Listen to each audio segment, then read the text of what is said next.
وبركاته. مرحبا بكم في جميع قنوات سلسلة زماميري. عندنا زماميري 1، زماميري 2، زماميري 3 اسلامك.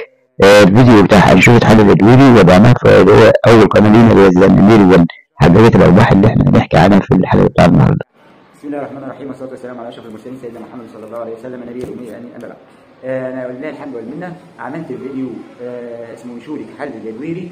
انشوره حل التدويري عملت معايا في شهر واحد مليون مشاهده. جابت لي عدد مشتركين في شهر واحد 6000 مشترك. عملت معايا في شهر واحد 26000 ساعه. يعني انشوره حل التدويري لو انت تعمل قناه فيديو واحد، هو فيديو واحد. طبعا مش عايز اقول الارباح مش هذكر الارباح. من عندك مليون مشاهده، شوف انت اللي هتعمل معاك ارباح قد ايه. ارباح ما شاء الله عليها ربنا يبارك. دي من فيديو واحد. احنا بنتكلم على تفعيل القناه. يعني لو انت يبقى فيديو انشوره حل التدويري دي في قنوات وصلت ان جالها مليون مشترك من فيديو واحد، مليون مشترك. انا بتابع، لو تكتب في البحث انشوره حل التدويري او حل التدويري وهات كل فيديو عامل، كل قناه عامله الفيديو ده، وخش على التسلسل بتاع القناه، خش شوف القناه. يعني في قناه ما فيهاش غير 9 فيديوهات، ما شاء الله وصل المشتركين فيها مش عارف 10000، وهي محققه مليون وحاجه مشاهده. يعني معنى كده الساعات تمت واتفعلت الساعات، ال 4000 ساعه اكيد اتفعلت تمام. انا مليون وعامل 26000 ساعه. يعني اتفعل على 4 قنوات ولا 5 قنوات، و6000 مشترك في شهر، والمشتركين في الباتش دي. فانا بقول اللي عايز يفعل قناه ما تعتمدش بقى على شغل التبادل، شاهد لي وشاهد لك، تبادل دقيقتين، تبادل 3 دقائق، عندك كم قناه، عندك كم تبادل، 2 3. شغل التبادل شغل وهمي. يعني انت على الموبايل بتاعك عندك 7 حسابات او 8، ويبقى هو فرد واحد اللي بيشاهد لك، او الاشتراك هيبقى فرد واحد. لكن انت تعتمد على فيديو واحد، ممكن فيديو واحد ينتج معاك القناه. سبب تحقيق الفيديو، شهرة الفيديو، ممكن الصوره المصدره، الموضوع انك متابع حدث جديد، متابعتك للاحداث الجديده، وانك انت تبتدي النزول بيها. رابع حاجه ممكن برضه نقول الوقت طول ما الوقت الفيديو قصير يبقى كده تمام. هنا بنبتدي ده الفيديو. هنا اسم القناة نكتب زماميري 1. بعد كده نعمل عملية البحث، هيظهر قدامنا زماميري 1، نجيب اسم الفيديو وده قدامكم اهو ظاهر. فيديو انشورة حل التدويري ازاي نحدد في وقت قليل كده زي كده. انا 488 ساعة، 488 مشاهدة.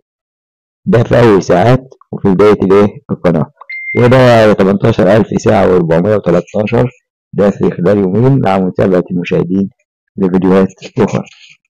ودي نسبة المشاهدة بتاعتي.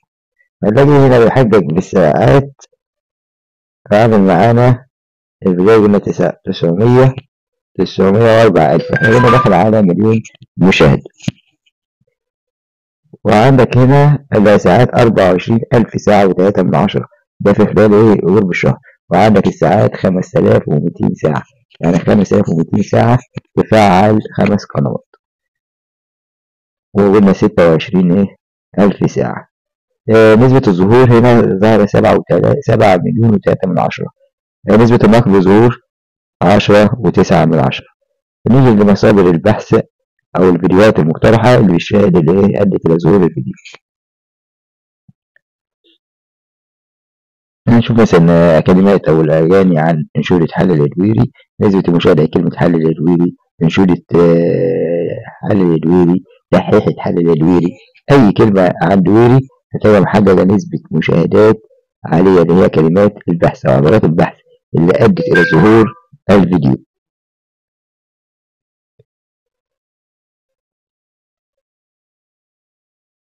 كل ده كلمات بحث. شايف نسبة الكلمات اهي أو العبارات اللي هي في البحث أدت إلى ظهور فيديو انشورة حل التدويري. مهما تفك كلمات كتيرة جدا، أغاني، أغنية، دحيحة حل التدويري، انشورة حل التدويري، حل البث تدويري. كل الكلمات دي اللي بتؤدي إلى ظهور الفيديو في البحث. بانشورة حل التدويري من كان أغنية 4 دقايق إن هي تفعل قناة وأكتر من قناة، يعني تفعل 6 قنوات كاملة بالساعات. أنت بيطلع عينك عشان تجيب 4000 ساعة. دي بالنسبة لإيه؟ أهم المناطق الجغرافية. هنلاقي الجزائر من الدول اللي محققة أعلى نسبة مشاهدة. الجزائر، بعدها المغرب، بعدها مصر، بعدها تونس. وهتلاقي مثلا في إسرائيل، في فرنسا، في أكتر من دولة في علامات البحث على الفيديو.